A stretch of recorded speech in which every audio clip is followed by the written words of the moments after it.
আজ থেকে যেটা পড়তে যাচ্ছি সেটা হচ্ছে আর্নেস্ট হেমিংওয়ের a farewell to arms. Obviously বড়, একদিনে শেষ করা যাবে না, তো আমি এক একটা চ্যাপ্টার এক একটা ব্লগে উপস্থাপন করব, আশা করি ভালো লাগবে। A Farewell to Arms by Ernest Hemingway. Ernest Miller Hemingway was born in 1899. His father was a doctor and he was the second of 6 children. Their home was at Oak Park, a Chicago suburb. In 1917, Hemingway joined the Kansas City Star as a cub reporter. Hemingway's first 2 published works were 3 stories and 10 poems, and In Our Time. But it was the satirical novel, The Torrents of Spring, which established his name more widely. He was passionately involved with bullfighting, big game hunting, and deep sea fishing, and his writing reflected this. Ernest Hemingway died in 1961. In the late summer of that year, we lived in a house in a village that looked across the river and the plain to the mountains. In the bed of the river there were pebbles and boulders, dry and white in the sun, and the water was clear and swiftly moving and blue in the channels. Troops went by the house and down the road, and the dust they raised powdered the leaves of the trees.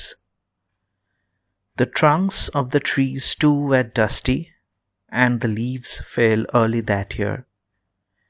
And we saw the troops marching along the road, and the dust rising, and leaves, stirred by the breeze, falling, and the soldiers marching, and afterward the road bare and white except for the leaves. The plain was rich with crops. There were many orchards of fruit trees, and beyond the plain the mountains were brown and bare. There was fighting in the mountains, and at night we could see the flashes from the artillery. In the dark, it was like summer lightning.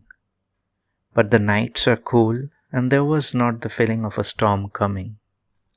Sometimes in the dark, we heard the troops marching under the window, and guns going past pulled by motor tractors.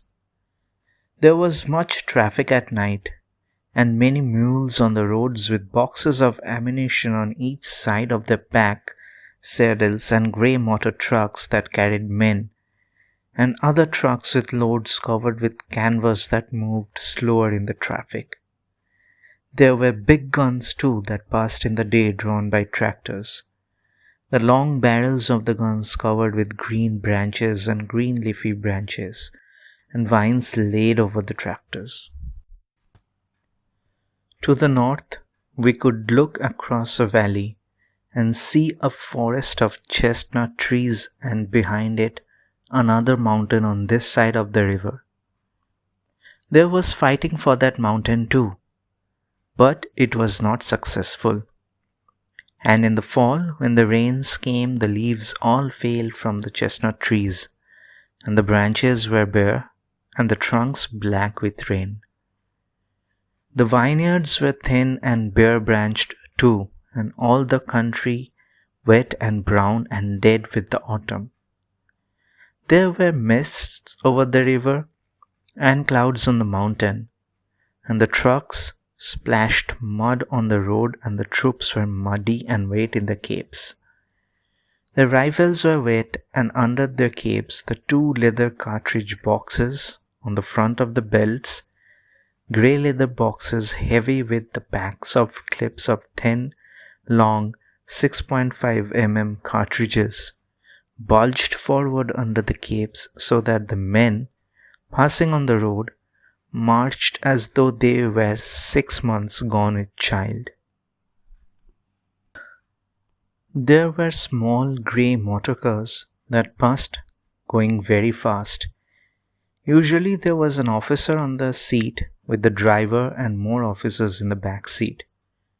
They splashed more mud than the camions even, and if one of the officers in the back was very small and sitting between two generals, he himself so small that you could not see his face, but only the top of his cap and his narrow back. And if the car went especially fast, it was probably the king.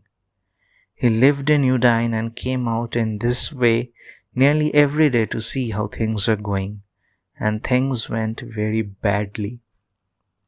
At the start of the winter came the permanent rain, and with the rain came the cholera. But it was checked, and in the end only 7,000 died of it in the army.